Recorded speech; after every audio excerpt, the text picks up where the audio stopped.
మళ్ళీ జీవితంలో ఇలాంటి రోజు వస్తుందని, అది నేను చూస్తానని అనుకోలేదు. నా మనవరాలు కళ్యాణి అమాయకురాలు. దాని జీవితాన్ని ఏం చేద్దాం అనుకుంటున్నావమ్మా?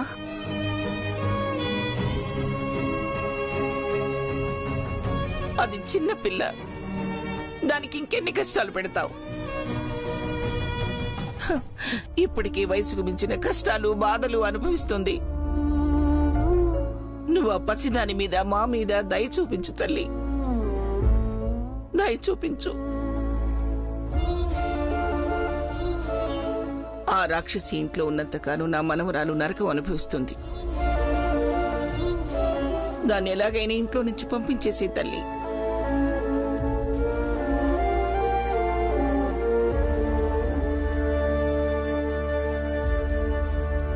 అమ్మా,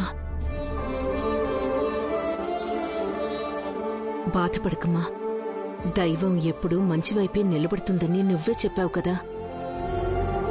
కళ్యాణి, శౌర్యల మధ్యలోకి ఆ రాక్షసి ఎప్పటికీ రాలేదు. శౌర్య మీద నాకు నమ్మకం ఉంది. ఇలాంటి సమయంలో కూడా నువ్వున్నావనే ధైర్యంతోనే మేమందరం ఉన్నాం. అలాంటిది నువ్వే ఇలా దిగులు పడిపోతే చిన్నపిల్ల కళ్యాణి ఇంకెలా ధైర్యంగా ఉండగలదమ్మా? కళ్యాణ్ ఇప్పుడు ఏం చేయాలో తెలియని పరిస్థితిలో, ఎవరికి తన బాధ చెప్పుకోవాలో తెలియని పరిస్థితిలో ఉండిపోయింది.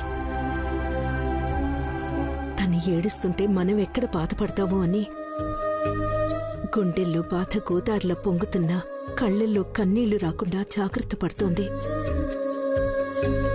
మనం కూడా అలాగే ఉండి కళ్యాణి జీవితాన్ని చక్కదిద్దాలమ్మా. ఆ సంపద తిరిగి ఎందుకొచ్చిందో తెలుసుకుంటాను. శౌర్యకి సంపద ఎలాంటిదో తెలిసేలా చేస్తాను. అప్పటి వరకు నీ కళ్ళల్లో కన్నీళ్లు రానివ్వకమ్మా. అలాగే అనుపమా, నేనిక కన్నీరు పెట్టుకోను. అది ఇంటికొచ్చిందన్న బాధతో కన్నీళ్ళొచ్చాయి. అది మళ్ళీ ఇంట్లో నుంచి వెళ్ళిపోయే రోజు ఆనంద బాష్పాలు రావాలి.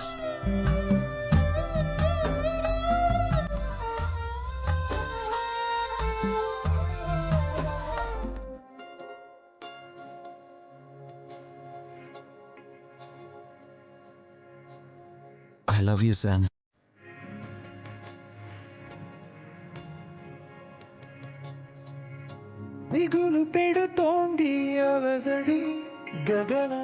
Believe me, Sam. నన్ను నమ్మకపోయినా మన ప్రేమను నమ్ము. మనం కన్న కలల్ని నమ్ము.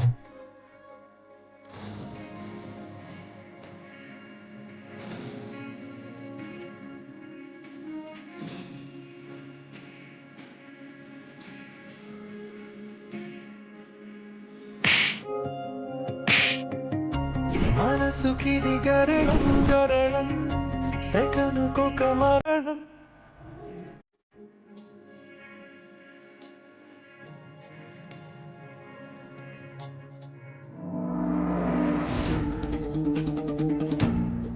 ఏందిరా ఆడపిల్లల కళ్ళు తుడుచుకొని బాధపడతా ఉండవు? నువ్వు చేసింది మంచి పనేరా. ఇప్పుడు అది పోయిందని బాధపడుతుండవు. కొన్ని దినాలు పోతే దాన్ని వదిలించుకోవటమే మంచిదనుకుంటావు. ఆపమ్మా, ఇదంతా జరగడానికి కారణం నువ్వమ్మా. సంపదని చూస్తే చాలు మీద పడిపోతావు, అరుస్తావు, హీనంగా మాట్లాడతావు. భరించింది భరించింది తిరగబడింది. పిల్లిని కూడా గదిలో వేసి కొడితే పులిలా విరుచుకుపడుతుందమ్మా. అదే జరిగింది. సహనానికి కూడా ఒక హద్దు ఉంటుందమ్మా. నువ్వు పెట్టే టార్చర్ భరించలేక తిరగబడి నీ మీద చేయి చేసుకుంది. అది చూసి నేను భరించలేక సంపదని కొట్టి ఇంటి నుంచి బయటికి గెంటేశాను. అసలు ఏం జరిగిందో తెలుసుకునే లోపు జరగాల్సిందంతా జరిగిపోయిందమ్మా. సంపద నాకు దూరం అయిపోయింది.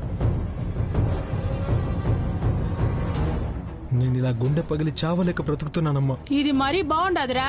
ఉరుమురుమి మంగళ మీద పడ్డట్టు నువ్వు నన్ను అంటున్నావేంది? జరిగిందంతా నీ వల్ల అయితే ఇంకెవరిననాలి? ఒరే సిద్ధు, మొదట్లో కట్నం పోయిందనే బాధతో దాన్ని తిట్టిన మాట నిజమే. కానీ అదంటే నీకెంత ప్రేమ ఉండదో తెలిసినాక నేను గమ్మునైన్లే. ఆ తర్వాత చేయకూడని తప్పులు చేసుండ్లే. బాబు బాబని వాళ్ళ ఇంటికి వెళ్ళటం, వాళ్ళు దాన్ని చూడటం, బోనాల్లో నువ్వు చావు దాకా వెళ్ళి రావడం, అవన్నీ జరిగినాకనే కదా నేను మళ్ళీ దాన్ని తిట్టింది. అదంటే అసహ్యం వేస్తుంది. నేను కాబట్టి ఊరుకున్నానురా. అదే వేరే వాళ్ళు అయ్యుంటే అప్పుడే దాన్ని తరిమేసి ఉండేవాళ్ళు. పోనీలే అని మాటలేని నా తమ్ముడిని బతిమలాడి ఇంట్లో ఉంచిన. నీకోసం నేను ఇంత చేస్తే ఇదే నన్ను అర్థం చేసుకునింది. ఇదేమన్నా నీకు న్యాయంగా ఉందా అంట. ఓ పని చేయరా, నీ జీవితం నా వల్ల నాశనం అయిందని నీకు కనిపిస్తే నీ చేత్తో ఇంత విషయం ఎవరా తాగి చచ్చిపోతాను. ఏంట మాటలు? నువ్వు నా జీవితాన్ని కావాలని ఎందుకు నాశనం చేస్తావమ్మా? ప్రేమించిన అమ్మాయితో జీవితం పంచుకోకూడదని నా తలరాతలో రాసిపెట్టినట్టుంది. బాధపడకరా సిద్ధు, అందరూ అంటుంటారు కదూ, మనం ప్రేమించిన వాళ్ళకంటే మనల్ని ప్రేమించిన వాళ్ళతో ఆనందంగా ఉంటామని. కాబట్టి సంపదను మర్చిపోరా. నీ తలరాతని నువ్వే మార్చుకోరా. మహాలక్ష్మిని ఎంటబడేలా చేసుకో. నీకోసం అది వాళ్ళ అమ్మా నాన్నల్ని ఎదిరించేటట్టు చెయ్యి. అప్పుడు ఒక్కగానొక్క కూతురు కోసం వాళ్లే అల్లుడు అంట నీ దగ్గరకు వస్తారు. రాజమ్మ ఎప్పుడు మనల్ని ఇంటి నుంచి పంపించేద్దామని చూస్తుండది. అది మనల్ని ఇంటి నుంచి వెళ్ళమని చెప్పే లోపు ఇల్లు ఆస్తంతా మనదవ్వాలా. అమ్మా, ఇప్పుడు నా మూడేం బాలేదు. నన్ను కొన్ని రోజులు వదిలే.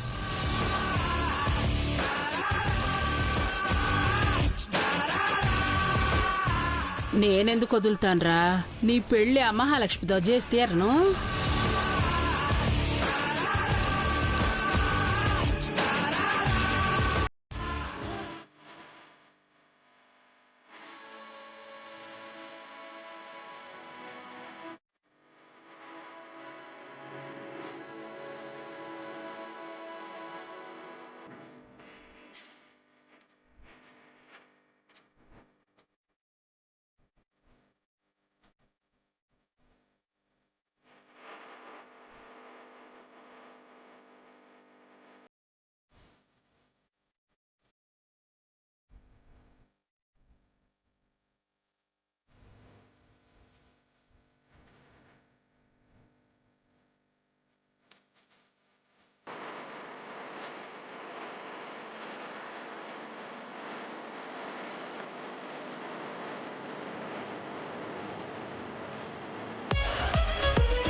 సంపద ఎక్కడికి వెళ్ళదమ్మా.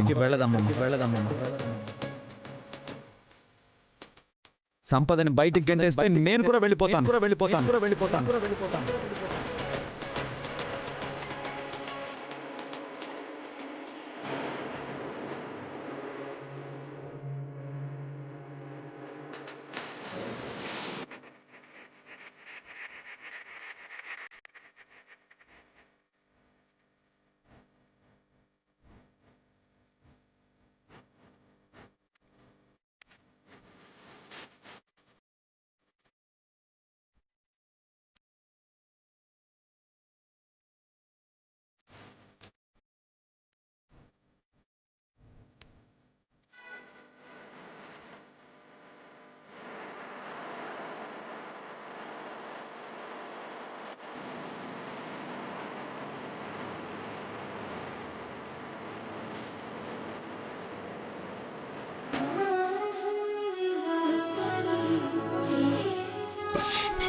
కళ్యాణి,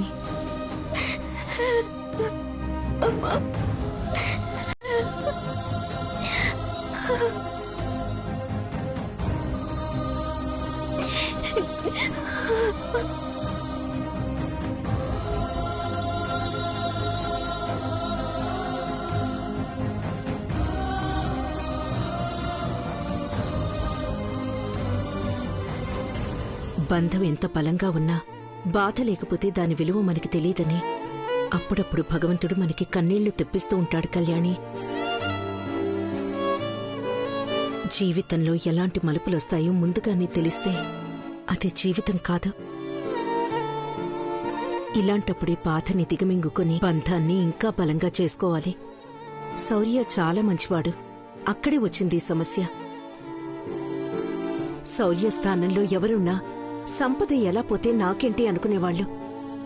కాని శౌర్య అక్కడ సంపదను చూడలేదు. ఒక ఆడపిల్ల జీవితాన్ని చూశాడు. ఇంటికి తీసుకొచ్చి ఆశ్రయాన్నిచ్చాడు. కాని నా గురించి ఆలోచించలేదనుకుంటా అమ్మా. దాందే ఉందిలే పిచ్చిది. నేనంటే ప్రాణం, నేనేం చేసినా ఎదురు చెప్పదు, నా కోసం ఏమైనా చేస్తుంది అనుకున్నాడేమో అమ్మా. సంపదని తీసుకొచ్చేశాడు. నిజమే అమ్మా, ఆఫీసర్ కోసం ఏమైనా త్యాగం చేస్తాను.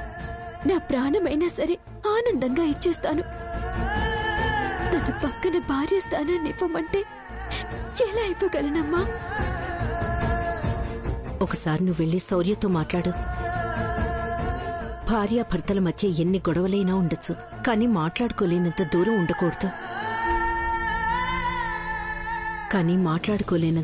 ఉండకూడదు. మధ్యలో వేరే వాళ్ళొచ్చేసి మీ ఇద్దరి మధ్య దూరాన్ని ఇంకా పెంచుతారు. ముందు శౌర్య మనసులో ఏముందో తెలుసుకో.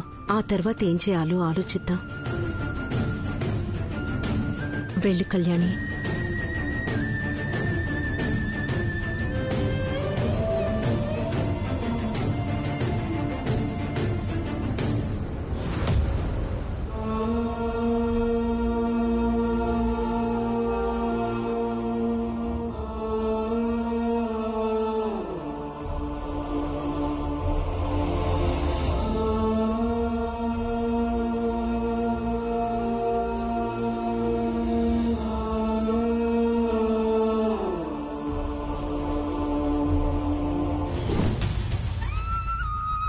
కట్టుకున్న మొగుణ్ణి, అది కూడా సంవత్సరం పైగా కాపురం చేసి వదిలేసి సిగ్గు లేకుండా ప్రేమించానంటూ ఎవరితోనో వెళ్ళిపోయింది. సంపద పుట్టిన బిడ్డని కూడా ఎత్తుకోకుండా వెళ్ళిపోయింది. ఇలాంటి దాన్ని ఎలా క్షమించి ఇంటికి తీసుకొచ్చావు?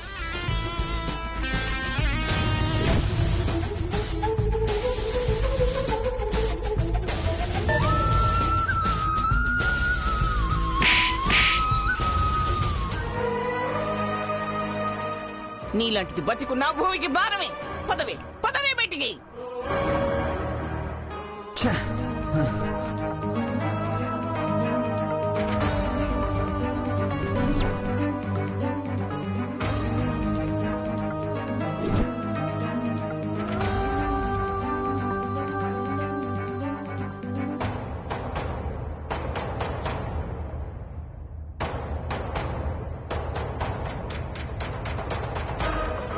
అందరి ముందు మాట్లాడకుండా ఏకాంతంగా ప్రశ్నిద్దామని వచ్చావా కళ్యాణి?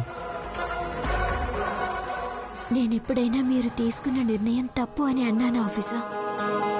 ఇప్పుడు కూడా అడగాలని ఉన్నా అడగాలా వద్దా అని అయోమయంలో ఉండిపోయాను. పర్లేదు, అడుగు కళ్యాణి. కన్న తల్లి దగ్గర నుంచి పెంచిన అమ్మ, లాలించిన అమ్మమ్మ తాతయ్యల దాకా అందరూ నేను చేసింది తప్పనే అంటున్నారు. ఇక నువ్వు ఒక్కదానివే మిగులున్నా. నువ్వు కూడా నాదే తప్పనంటే ఓ పని అయిపోతుంది. ఎప్పుడు మిమ్మల్ని ఏమీ అనని వాళ్ళు, మీ మంచి కోరుకునే వాళ్ళు అందరూ ఒకేసారి మీరు తప్పు చేశారు అంటుంటే మీకు తప్పు చేశానా అనే డౌట్ రావడం లేదా ఆఫీసర్? తప్పు చేశాను అని అనడం కాదు, తప్పక చేశాను అని మీరందరూ అర్థం చేసుకోవాలి.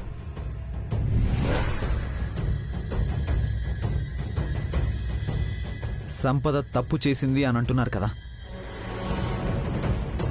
తను తప్పు చేయడానికి, ఈ ఇంటి నుంచి వెళ్ళిపోవడానికి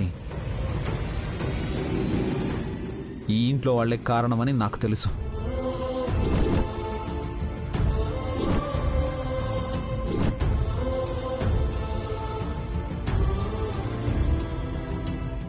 అంటే ఇండైరెక్ట్ గా మీరు నన్ను అంటున్నారు ఆఫీసర్?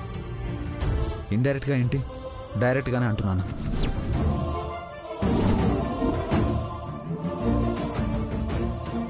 నేనేం చేశాను ఆఫీసర్? నీ ఒక్కదాందే తప్ప అని నేను అనడం లేదు, అందరినీ అంటున్నాను.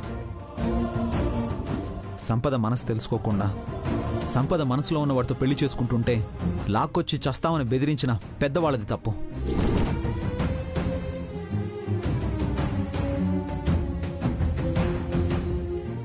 కోడల్ని ప్రతి క్షణం అనుమానించే మా అమ్మదే తప్పు.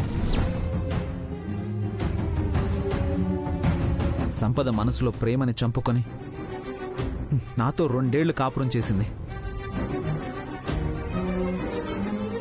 అలాంటి సంపదకి తిరిగి మళ్ళీ ప్రేమని గుర్తు చేసి సిద్ధుతో వెళ్ళిపోయేలా చేసింది నువ్వు కాదా?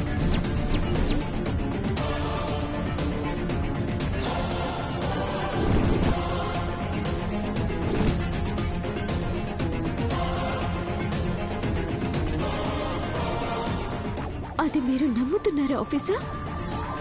చావడానికి సిద్ధపడిన వాళ్ళు, చావు దగ్గరికి వెళ్ళిన వాళ్ళు అబద్ధం చెప్తారని నేను అనుకోను కళ్యాణి.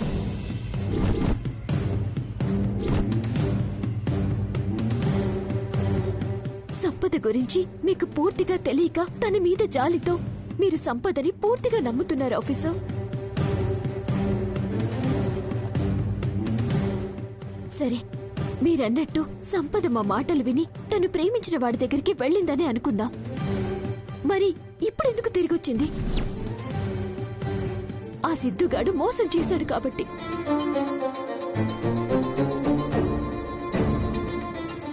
అదే సిద్ధు మోసం చేయకపోతే మళ్ళీ తిరిగొచ్చేదా?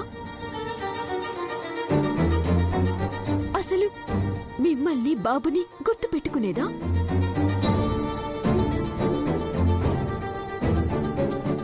కన్న బిడ్డని కాదనుకొని వెళ్ళిపోయినా తన మాటలు నమ్ముతున్నారు. ఇంట్లో అందర్నీ అపార్థం చేసుకుంటున్నారు. ఒకసారి ప్రశాంతంగా ఆలోచించండి ఆఫీసర్. మీ క్షేమం కోరుకునే వాళ్ళందరూ చెప్తుంది కరెక్టా, లేకపోతే మీ కళ్ళు చూసింది కరెక్టా అని మీకే అర్థమవుతుంది. ఒక్కసారి భర్త కట్టిన తాళి గుండెల మీద పడ్డాక భర్త తప్ప భార్యకి మరో తలుపు ఉండకూడదు అంటారు. అదే నిజం కూడా. కానీ సంపద మనసు సిద్ధుని కోరుకుందంటే తను మిమ్మల్ని మనస్ఫూర్తిగా స్వీకరించలేదు అన్నట్టే కదా. ఇప్పుడు నువ్వేం చెప్పాలనుకుంటున్నావు? సంపదని ఇంటి నుంచి బయటికి పంపించేయమని చెప్పడానికి వచ్చావా? మీ అందరికీ అదే కదా కావాల్సిందే. తను ఇక్కడ ఉండటం ఎవ్వరికీ ఇష్టం లేదు ఆఫీసర్. అలా అని ఇప్పుడే పంపించేయమని అనటం లేదు. తన వాళ్ళని పిలిపించి తనని పుట్టింటికి పంపిస్తే మంచిదని నా అభిప్రాయం. పుట్టింటి వాళ్ళకంటే బాగా ఆడపిల్లని ఎవ్వరూ చూసుకోలేరు.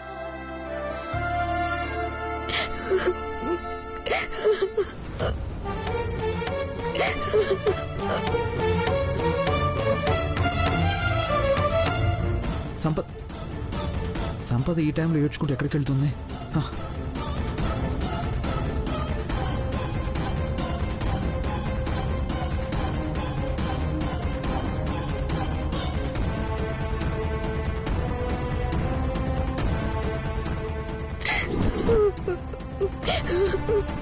సంపద, సంపద ఆగు! సంపద, నిన్నే! సంపద,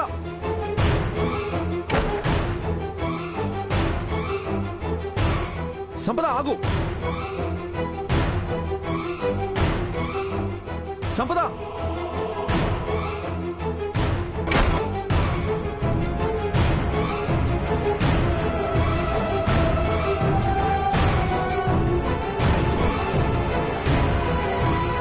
సంపద, సంపద దిగు! సంపద, నన్ను వదలండి. సంపద ఆగు! సంపద దిగు, నన్ను చావనివ్వండి. సంపద దిగు! సంపద, సంపద నా మాట విను, దిగు! సంపద దిగు! సంపద, నన్ను వదలు శౌర్య. పిచ్చా నీకు? రా! వదలు శౌర్య. రా!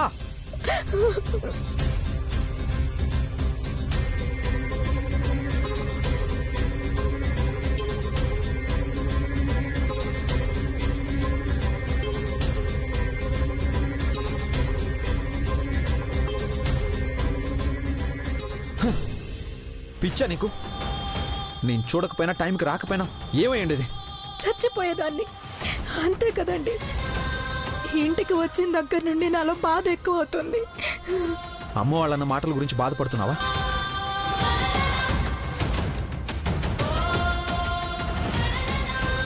లేదండి, అత్తయ్య వాళ్ళు అన్న మాటల్లో అర్థం ఉంది.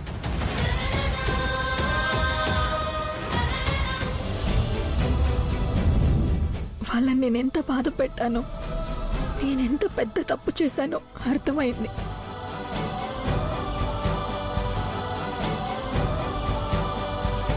అందుకు నేను బాధపడడం లేదు. ఈ ఇంట్లో ఉన్న క్షణం నుండి మీరు నన్ను ప్రేమగా చూసుకున్న క్షణాలు గుర్తుకొస్తున్నాయి. ఆ గుర్తులు నా మనసుని పదే పదే గుణపంలో గుర్చుతున్నాయి.